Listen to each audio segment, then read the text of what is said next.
If someone told you that a woman could spend 35 years holding a family together, only to be tossed aside like she never mattered, would you believe she'd stay quiet? Because I didn't. My name is Elaine, I'm 60 years old, and the night my husband called me dead weight, I discovered what real strength feels like. I thought I'd lose everything by walking away. Instead, I built an empire so powerful it forced the same people who mocked me to beg for a place in my new life. And if you think that's dramatic, wait until you hear what my husband and daughter-in-law tried to do next. Before I begin, make sure you like this video, subscribe, and stay until the end, because the revenge I took, no audience ever forgets it. I never expected my life to fall apart in a single dinner, but betrayal has a strange talent for choosing the most ordinary evenings. Thanksgiving should have been warm, predictable, filled with the same stories, the same recipes, the same routine arguments. Instead, it became the night I buried the version of myself who had spent decades keeping everyone else comfortable. I remember setting the table the same way I had for 35 years. Polished silver, linen napkins folded into perfect triangles, my grandmother's china placed with quiet reverence. It was muscle memory. Not one person in that house would ever understand that this wasn't just a table setting. It was years of invisible labor, the kind that kept a family running without them ever noticing the weight of it. My husband, Richard, sat at the head of the table, as always, swirling his wine like he was conducting a board meeting instead of a holiday dinner. My son, Michael, sat beside his wife, the woman who would eventually join him in betraying me, Lydia, with her polished smile and endless opinions about how outdated I was. They all looked so perfectly composed, so certain of their place in the world. The meal unfolded like every other holiday, until the moment I mentioned, casually, gently, almost shyly, that I had been thinking about going back to school, maybe taking some business courses, maybe even starting something of my own. The room fell silent. Then, as if on cue, Richard chuckled. Not a warm laugh, the kind of laugh that people use to slice skin without drawing blood. "Elaine, sweetheart," he said in that patronizing tone he'd perfected over 3 decades. "You've always been, well, dead weight when it comes to business. Leave that stuff to the people who can handle it." Dead weight. He said it in Portuguese, thinking it would soften the blow, as if cruelty translated into another language became less cruel. And then, my son laughed. My daughter-in-law covered her mouth, trying to hide her smile. For a moment, the room echoed with laughter. Except it wasn't funny. It was a funeral. The funeral of every sacrifice I had ever made for them. I sat there feeling heat rise in my face, my hands trembling beneath the table. I had spent my entire adulthood cooking their meals, planning their birthdays, managing their schedules, holding their chaos together. I had carried these people, lovingly, silently, for 35 years. And in one sentence, they reduced me to nothing. That was the moment I realized something I had ignored for too long. They didn't love me. They loved what I did for them. I excused myself, walked up the stairs, and for the first time in my life, I packed a suitcase without asking anybody else what they needed. When I came back down, Richard was leaning in the doorway, incredulous. "What are you doing, Elaine?" "Don't be dramatic. I'm leaving," I said calmly, though every inch of me was shaking. "To where?" "A hotel. Don't make a scene." His dismissiveness, that tone he had used to shrink me for years, was the very knife that finally cut me loose. "I'm not coming back." He laughed again. "You can't take care of yourself. You don't even know how."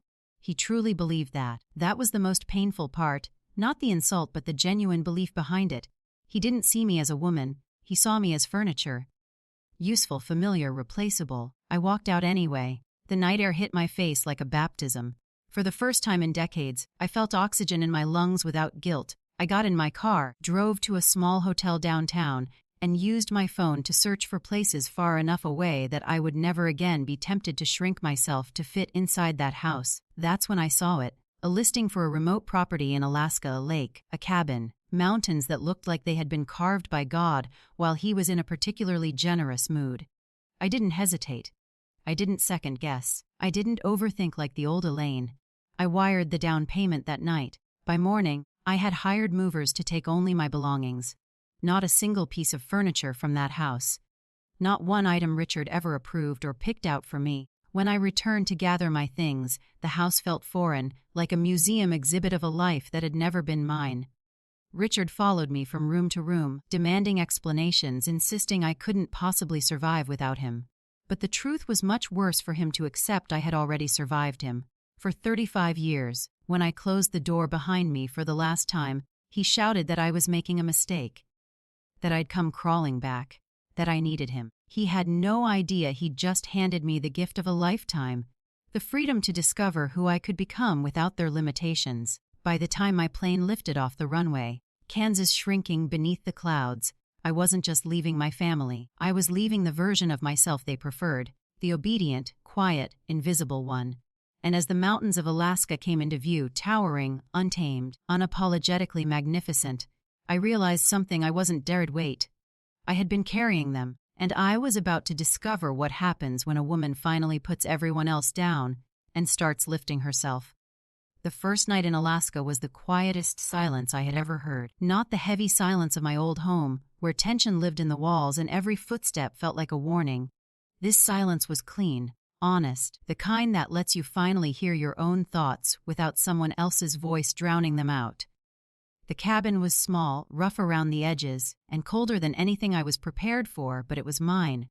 Every beam, every loose floorboard, every icy window pane, mine. I made a fire with trembling hands, wrapped myself in a blanket, and listened to the crackling wood like it was speaking a language I had forgotten I knew. I didn't sleep much that night. My mind kept replaying the dinner table, the laughter, the word dead weight, but the pain wasn't crushing me anymore. It was fueling me. I had spent too many years whispering my dreams instead of speaking them. Not anymore. By morning, I had already decided what my new life would look like. I wasn't going to disappear. I wasn't going to fade into a cabin and become the lonely woman my husband expected me to be.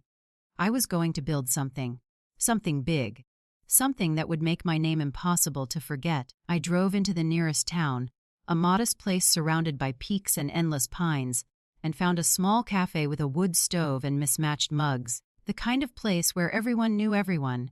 I ordered a coffee and sat by the window, watching snow drift past the glass, thinking about who I wanted to become. That's when she walked in, the woman who would change the trajectory of everything. Her name was Harper, and she ran the local real estate and business development office. Sharp eyes, warm smile, a kind of confidence that didn't need to brag. When she came over to wipe the next table, she glanced at the real estate documents I'd been reviewing. "New in town?" she asked. "Very," I said. "Buying or selling?" "Building." Her eyebrows rose with interest. "Well, that's not something we hear every day around here. I'm Harper, and you are Lane? Welcome, Elaine. What are you looking to build?" I didn't have the full picture yet, but I knew the feeling I wanted it to create, something beautiful, something meaningful, something that would grow far beyond a small cabin in Alaska. "I want to create a retreat center," I said slowly, "for women, for healing, for rebuilding. A place where someone can come after their life breaks and learn how to put it back together again." Harper sat across from me without asking. "That's actually brilliant," she said. "And I know exactly the kind of land you'll need." What happened next felt like fate. She showed me a stretch of shoreline, acres of untouched land along a crystal, blue lake framed by mountains. It took my breath away. "It's expensive," she warned. "I don't care." And I didn't. For the first time in my life, I wasn't afraid of the price of something. I was afraid of never trying. Within a week, I had secured the land. Within a month, I was working with local builders, architects, and planners. Within 3 months, I had more fire in my soul than I had felt in my entire marriage. Richard called daily at first. Angry voicemails, demands, accusations. When I didn't respond, he tried to scare me. "Lane, you're not capable of this. You don't know what you're doing. You're going to ruin yourself financially. This is a phase. Come home." But then the tone shifted. "Michael is worried. Lydia says you're acting unstable. Would just want what's best for you." It was almost laughable. They didn't want what was best for me. They wanted what was easiest for them. Eventually, I blocked their numbers. The freedom was intoxicating. Construction began in early spring. I spent every day on site, bundled in layers, learning everything I could. How foundations were poured, how plumbing was laid, how cabins were framed. The workers respected me because I wasn't the kind of rich woman who hovered with complaints. I carried materials, asked questions, and handed out coffee when the weather turned brutal. By summer, the first 3 cottages were finished, beautiful wooden structures with glass walls overlooking the water. When I stepped inside the first completed one, sunlight spilling across the warm pine floors, I felt something bloom in my chest. I had created this, not Richard, not my son, not anyone else. Me, of course. Nothing good stays hidden forever, especially success. And success, when born from a woman someone tried to break, becomes a threat. Richard found out through mutual acquaintances. Someone had seen my development website. Someone else had shared photos of the new retreat on social media. Alaska wasn't as far away from Kansas as I thought. The message came through email this time, long, self-righteous, dripping with false concern. Elaine, I saw what you're doing. I think we need to talk. You're making decisions that impact our shared assets. You can't make major financial choices like this without me. I laughed when I read it. Out loud. We weren't shared anything anymore. I forwarded the email to the lawyer I had quietly hired shortly after moving to Alaska, a brilliant woman named Sabrina, who didn't flinch when I told her the situation. We'll handle him, she assured me. You focus on building. But the real trouble didn't come from Richard. It came from Lydia. I should have expected it. My daughter-in-law had always been calculating behind the sweet voice and fake admiration. She saw people as ladders, something to climb, step on, or discard. The email she sent me was short. Lane, we heard about your little project. You should know that Michael expects his share of any profits. It's only fair. Family should support each other. Family. The irony nearly knocked the breath out of me. They had laughed at me, dismissed me, diminished me, and now they wanted profit. But her message wasn't just greedy. It was ominous. Attached was a document, an old business form from years ago, something Richard had filed without telling me, something that listed marital assets under his company's umbrella. A trap, a potential noose. If they pushed it, they could claim part ownership of land I bought with my own inheritance, my own accounts, my own decision. I forwarded the message to Sabrina immediately. Her response came within minutes. Lane, you need to take this seriously. If they push this legally, they can disrupt the entire project. But don't panic. This isn't the end. It's just the beginning of a different kind of battle. That was the moment the story shifted. The moment my retreat stopped being just a dream and became a war. A cold, calculated, necessary war, and I was finally ready to fight back. Not emotionally, not impulsively, not like the woman they once mocked. I would fight with strategy, with intelligence, with the same cold precision they had used on me for years, only different. I would win. The first time Sabrina said the words, "We need to start a counter-strategy," I felt an old version of myself twitch. The version that avoided conflict, that folded herself small to keep the peace. But that woman didn't live here anymore. Alaska had given me a spine made of steel and cold air. I was no longer afraid of the people who used to control me. We met in her office on the second floor of a renovated fishing warehouse overlooking the bay. The kind of place with exposed beams, vintage charts pinned to the walls, and a faint scent of cedar. Sabrina sat across from me, her glasses low on her nose as she flipped through the documents Lydia had sent. "Your husband is sloppy," she said finally. "He filed these under the wrong asset class. Half of this paperwork contradicts itself, and even better." She tapped one page with a satisfied smile. Half of it was filed after the separation. I felt something inside me unclench. "So they can't claim my land." "Not if we move fast. We'll need to document everything. Dates, payments, the separation, your financial independence. And we need to protect your project before they try to freeze anything." A year earlier, I would have panicked. Now, I simply nodded. "Tell me what to do." Sabrina outlined everything step by step. The legal filings, the emergency injunction, the asset protection trust, the business restructuring. It was like learning a new language, but it made sense. It was empowering. For the first time in my life, I had knowledge my husband never wanted me to have. "And one more thing," Sabrina added. "Stop responding to them. Let me handle the contact. It will make them furious." "Exactly," she said. "People make mistakes when they're angry." She was right. Within a week of blocking their access, Richard exploded. My inbox flooded with messages, threats masked as concern, declarations that I was mentally unwell, warnings that I was destroying the family legacy. He even attempted to contact Harper, asking for Information regarding Elaine's unauthorized activities. A Harper marched into my construction site after receiving the call, her expression halfway between disbelief and amusement. He actually asked if you were being manipulated by locals, she said. Then she made a face.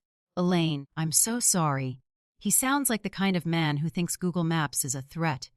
I laughed harder than I had in years, but the moment of humor didn't last long, because the next move wasn't Richard's. It was Lydia's. She called from a different number, and stupidly, for a moment, I answered. Elaine, she said breathlessly, we need to talk woman to woman. No, I said flatly. But you don't understand. Your decisions are affecting Michael's future. Her tone shifted as soon as she realized I wasn't falling for the act. He is his father's heir. You walking away doesn't erase that. Anything you build, anything you invest in, legally, it could still fall under equitable distribution. No, it can't, I said. And you know that, or you wouldn't be calling me? Silence. Then a sharp inhale. You think you can outsmart us. You think you can outgrow us. But we're family, and this isn't over. She hung up before I could respond. Family, that word used to mean warmth. Safety. Belonging now it felt like a knife, but I wasn't bleeding from it anymore. While they fumed and schemed back in Kansas, my retreat, which I finally named the Solara Restoration Center, came alive. Cabins took shape along the lake, each framed by tall pines. A glass-walled lodge rose on the hill, catching sunlight like a beacon. Walking paths were carved from the forest. Every day brought something new: deliveries of cedar, installations of solar panels, fresh concrete curing along the water's edge. I wasn't just building structures. I was building a legacy. Women started emailing, women from Texas, California, New York, all searching for a place to breathe again, asking when the retreat would open. I kept their messages in a folder labeled Reasons, something to reread on nights when doubt tried to slip back in. Harper became my closest ally, and eventually, my closest friend. She had a way of grounding me, reminding me who I was becoming. You're doing something rare, she told me one evening as we stood on the dock. Most women try to rebuild their old life after a breakup, but you built a new one. I wished I could say it didn't matter what my old life thought of me, but then Sabrina called the next morning with news that made my stomach twist. Lane, she said, her voice tight, they filed an official challenge. What kind of challenge? Asset interference. Richard and your son are requesting a freeze until a formal review. My blood ran cold. They want to stop construction. They want to scare you. Can they? For a day or two. Maybe longer if a judge buys their argument. But they won't, not once we present our documentation. Are we safe? Yes, she said. But we need to stay vigilant. They're desperate, and desperate people make unpredictable moves. I stared out the window at the mountains, the lake reflecting the morning sky. My land, my dream, my future. I wasn't going to let them steal it. What do you need from me? I asked. Everything, Sabrina said. We're going to build a case so airtight they suffocate on their own arrogance. And we did. For days I gathered every email, every receipt, every timestamp. Harper notarized documents. Builders sent invoices. The local bank provided transaction histories. I wrote a meticulous timeline of events, starting from the night Richard called me dead weight. Piece by piece, we constructed a fortress of evidence. But while I moved with precision, they moved with carelessness. Sabrina forwarded me an email Richard had accidentally copied to her. A message he'd meant only for his attorney. It included one damning sentence. Once we secure control of the Alaska property, Michael and Lydia can handle management, and we can remove Elaine from involvement entirely. They didn't just want money. They wanted the entire project. My project? The place I built brick by brick with my own hands. The rage that spread through my chest wasn't destructive. It was clarifying, sharp. Focused, a heat that strengthened rather than burned. I sent Sabrina a message. We fight, hard. Her reply came instantly. Oh, we will. That night, I walked out to the lake alone. The mountains stood tall, silent witnesses to everything happening in my life. The water shimmered with moonlight. I breathed in the cold night air and felt the strength of every woman who had ever rebuilt herself. I wasn't scared anymore. I wasn't alone. I wasn't small. The war they wanted was the last mistake they'd ever make, because they were fighting the version of Elaine who used to shrink herself. Not the woman Alaska had forged, not the woman building a sanctuary, not the woman who finally understood her worth, By the time dawn broke, I had made my decision. If they wanted a war for my legacy, I'd give them one they'd never recover from. The court hearing was scheduled for a Thursday morning. I remember waking before sunrise, staring at the ceiling, listening to the soft groan of the cabin as the wind pushed against it. For a moment, fear tried to creep in. The familiar old fear, the one that lived in my marriage and whispered that I wasn't strong enough, smart enough, capable enough. But then I thought about the alternative. Letting Richard win. Letting Lydia take over. Letting Michael sign documents with his father while pretending he didn't know who they were hurting. I sat up. Fear evaporated. I wasn't fighting for money. I wasn't fighting for revenge. I was fighting for the woman who finally found a life worth living. And for every woman who would one day walk into my retreat, needing the same strength I had needed. The courthouse sat along the water in a small Alaskan town that still had wooden steps and brass door handles worn smooth by decades of cold hands. Sabrina met me outside, her hair in a neat bun, her coat buttoned to the chin. "You ready?" she asked. "More than ready," I said inside. The courtroom was small compared to the ones you see in big cities. Just a few rows of benches, a high wooden judge's platform, and sunlight pouring through tall windows. Richard and Michael were already there, sitting side by side with their attorney, a smug-looking man with a gray suit and an even grayer personality. Richard looked older, not physically. He still carried himself with that self-assured arrogance, but older in a way only fear can age a man. He was losing control and he knew it. Michael sat stiff, jaw clenched, unable to meet my eyes. He looked uncomfortable, like he wasn't sure if he belonged at his father's side or somewhere else entirely. And Lydia, of course she wasn't there. She had sent a long, dramatic message claiming she was too overwhelmed emotionally to attend. I didn't buy it. Lydia didn't attend because she didn't want to face the woman she underestimated. When the judge entered, everyone rose. My heart pounded like a drum in my chest, but I kept my chin high. Sabrina stood beside me like a shield made of steel and strategy. Their attorney spoke first. He painted a picture of a confused, emotionally unstable woman who had made rash financial decisions that threatened the family's shared financial stability. He said I had abandoned my responsibilities and was now acting irrationally by building a luxury facility in a remote area. He used every stereotype they had thrown at me for years: impulsive, unqualified, dependent. His voice dripped with confidence as he requested the court freeze all development on the land until ownership could be properly clarified. When he finished, Richard leaned back with a self-satisfied smirk.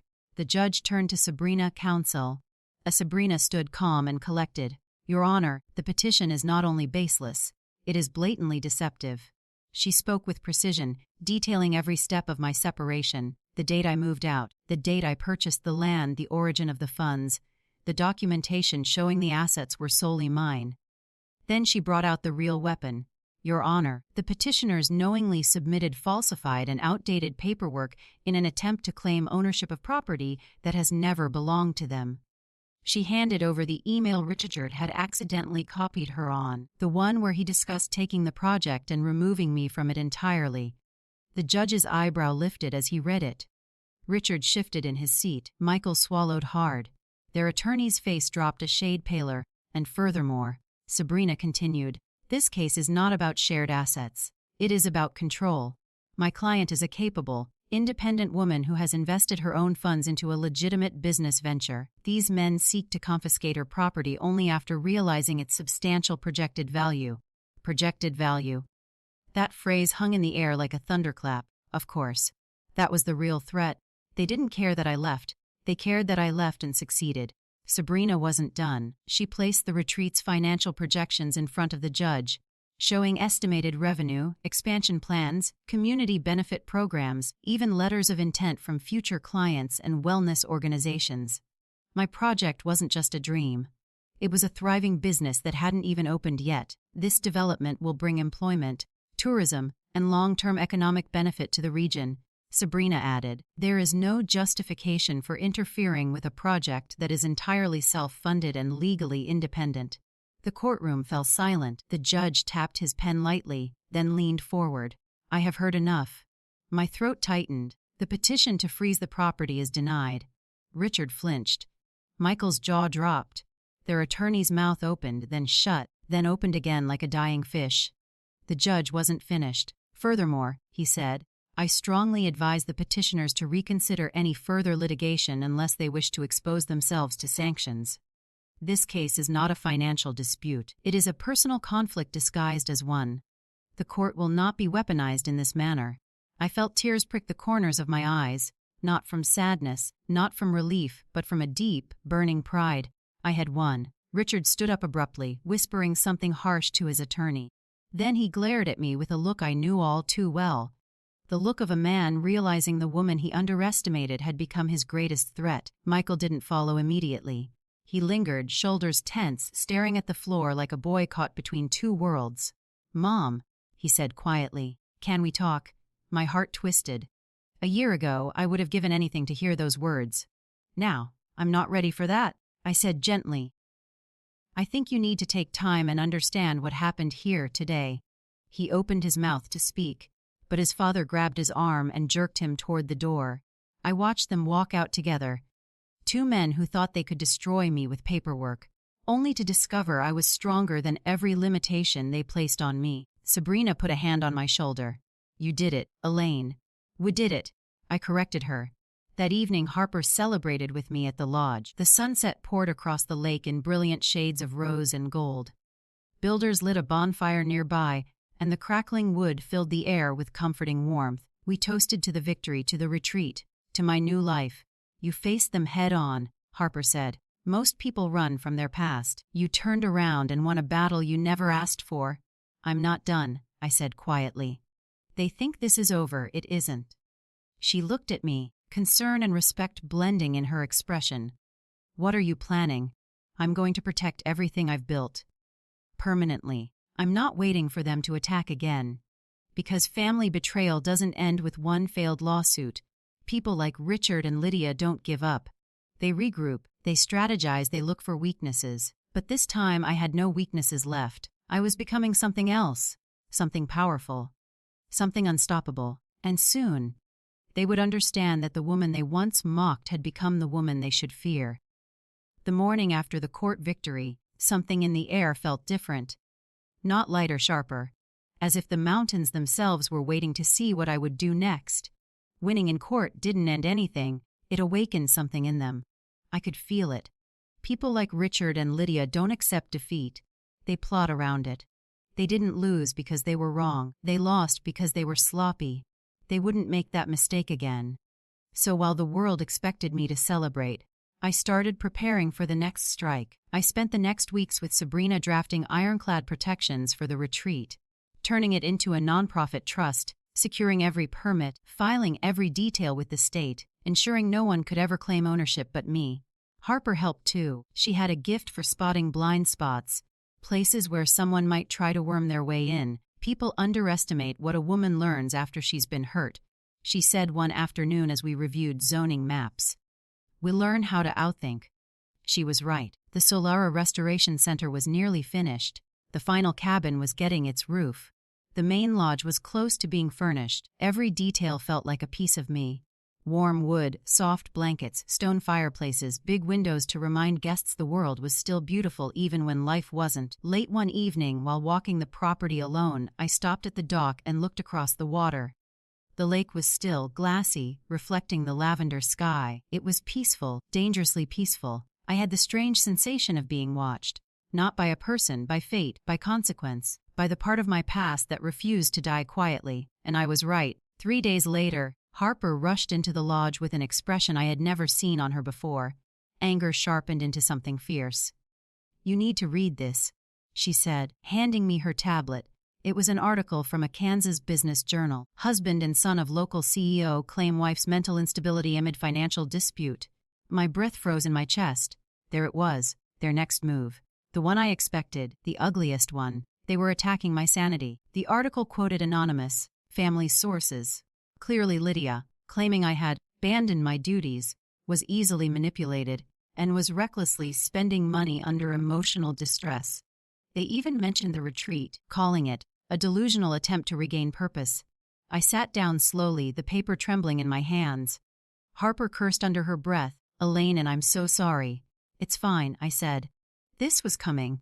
No, it's not fine, she snapped, pacing. This is reputation warfare. They're trying to build a narrative that you're unstable so they can come for the retreat again. This time under the guise of protecting you. She was right. I knew it the second I saw the headline. And yet something inside me stayed calm. They're scared, I said. This is what scared people do. Harper sat next to me, her anger softening. What are you going to do? I stared at the water visible through the lodge windows. The lake looked different now, colder, steel blue, as if it too had hardened. I'm going to outthink them, I said quietly. Sabrina called within the hour. I saw the article, she said. This isn't just a smear attempt. They're setting up for a capacity challenge. If they can paint you as mentally unfit, they can argue you made unsound business decisions. And take control, I finished. Yes, she said. But don't panic. They won't succeed. But you need to be strategic. Strategic, not emotional, not reactive. I had learned too much to make that mistake now. Tell me what to do, I said. We're going to do something they won't expect, Sabrina said. We'll go public, not defensive, not emotional. Just clear, factual, and powerful. You tell your story on your terms, not theirs. Me, speak publicly, about my life, my pain, my escape. It terrified me, and yet, it felt right. That night, I filmed a short video sitting in front of the massive lodge window, the mountains glowing behind me in the evening light. The camera framed me softly, the fire crackling in the background. I didn't speak as a victim, and I didn't attack anyone. I spoke like the woman I had become. I'm Elaine. I spent 35 years supporting a family that never believed I could stand on my own. When I finally chose myself, I was mocked, dismissed, and treated like I was broken. I left, not out of instability, but out of survival. And now I'm building something beautiful, something meant to help women who have been where I was. I am not unstable. I am not impulsive. I am rebuilding, and I won't apologize for that. I ended the video with one line Sabrina suggested, and if anyone wants to challenge my capacity, they can come see what I've built with my own 2 hands. The video went viral. Within a week, women from everywhere flooded my inbox, sending messages of support, sharing their own stories of belittling husbands, manipulative in-laws, lives spent shrinking themselves. Even local Alaskan newspapers picked it up, highlighting the retreat as an empowering project. The best part, the exposure destroyed Richard and Lydia's plan. They were expecting a frightened, embarrassed woman. They got a national wave of support instead, but victory came with a price. Michael called me late one night. I nearly didn't answer. But something in me, maybe curiosity, maybe leftover motherly instinct, made me pick up. His voice was strained, tired. Mom, I didn't know they were going to publish that article. Yes, I said. You did. He didn't deny it. They're drowning, he said quietly. Dad's company, it's not doing well. They thought that I would be easy to steal from. I finished. He didn't speak for several seconds. Then, I'm sorry. It wasn't enough, but it was something. You have your own choices to make, Michael, I said. I won't make them for you anymore.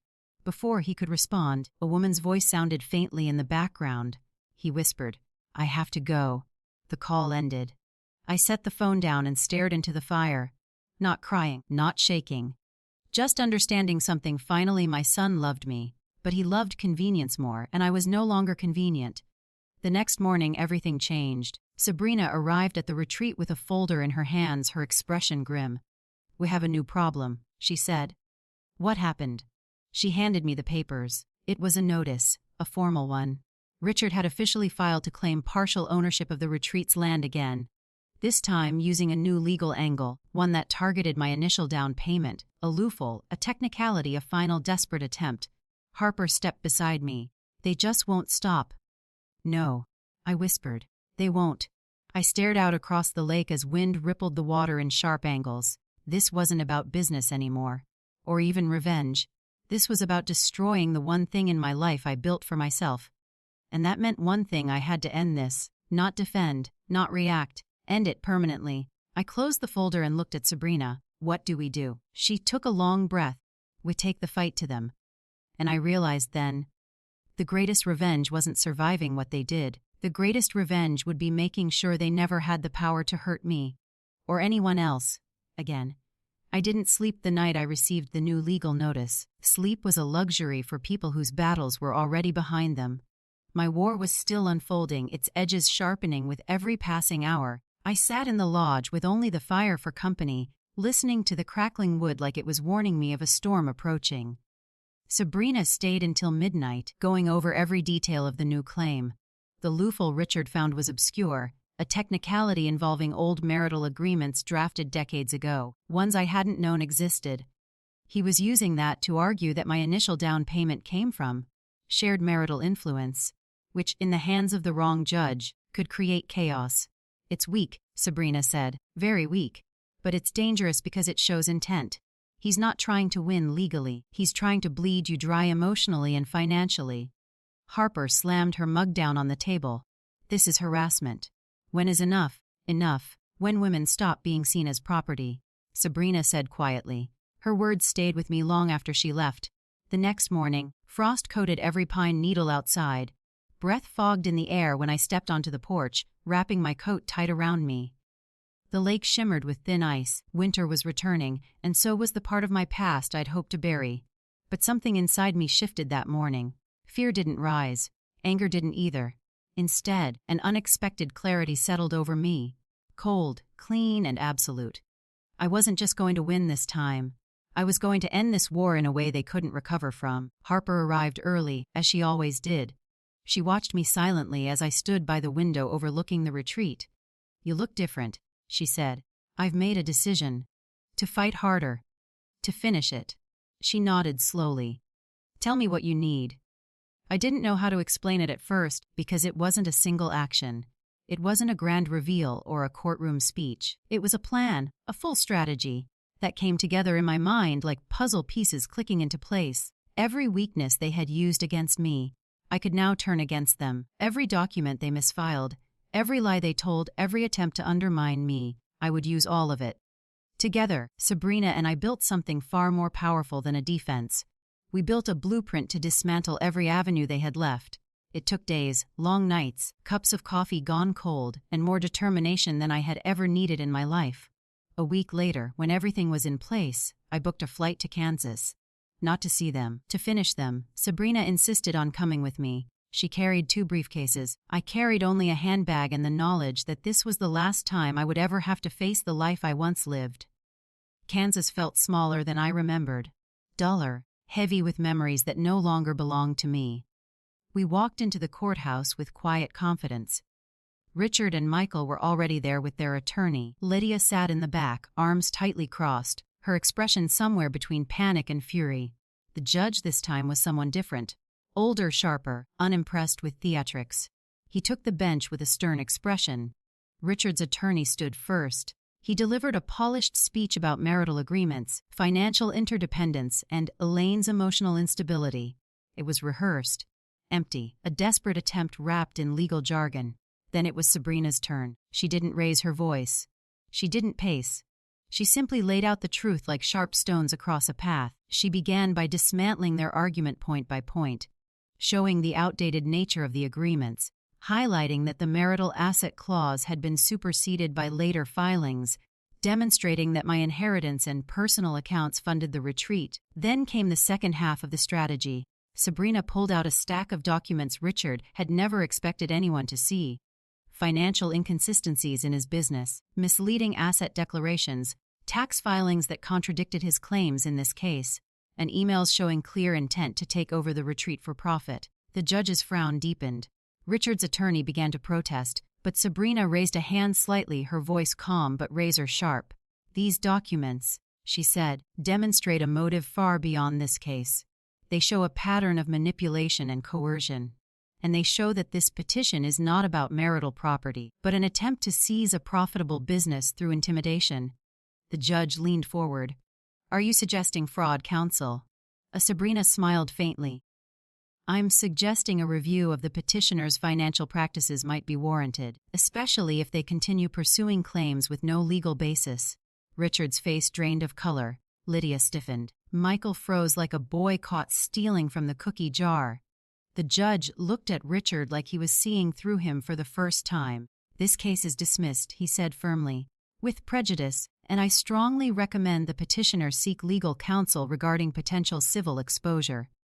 Richard's attorney sputtered. Your Honor, That's my ruling, the judge snapped. It was over. Not just this case. All of it. Richard stumbled to his feet, furious, humiliated. For the first time in our entire marriage, he looked small. Not because I had beaten him, but because he realized his power over me was dead. He rushed toward me. You think this makes you superior. You think you can. I don't think anything, Richard, I said quietly. I know. He turned to Michael for support, but my son looked away. There was guilt in his eyes, but also realization that he had chosen the wrong side. Lydia followed them out, glaring at me like she wished her stare could burn through my skin. But nothing they did mattered anymore. When I stepped outside the courthouse, the air felt different, light, clean, like I could finally breathe without the weight of their assumptions pressing on my ribs. On the flight home, I leaned my head against the window and watched the clouds drift beneath us. Sabrina slept in the seat beside me, her arm draped over her briefcase like a dragon guarding its treasure. Harper met us at the airport in Alaska. When she saw my face, she didn't ask a single question. She just hugged me, long and tight. It's done, I whispered. Good, she said. No, you can live. When we drove back to the retreat, the sun was setting behind the mountains, casting them in glowing copper. The cabins, the lodge, the lake. All of it shimmered like a world reborn. And for the first time in my life, I stood in the middle of something I built with my own strength, my own courage, my own vision. No one could take it away. No one could claim it. No one could rewrite the story. I had won, not because I destroyed them, but because I rebuilt myself, and that was the greatest revenge of all. Thank you for listening to my story. If you want more real, emotional revenge stories like this one, make sure to like, subscribe, and turn on the bell, because the next story might be even colder than Alaska.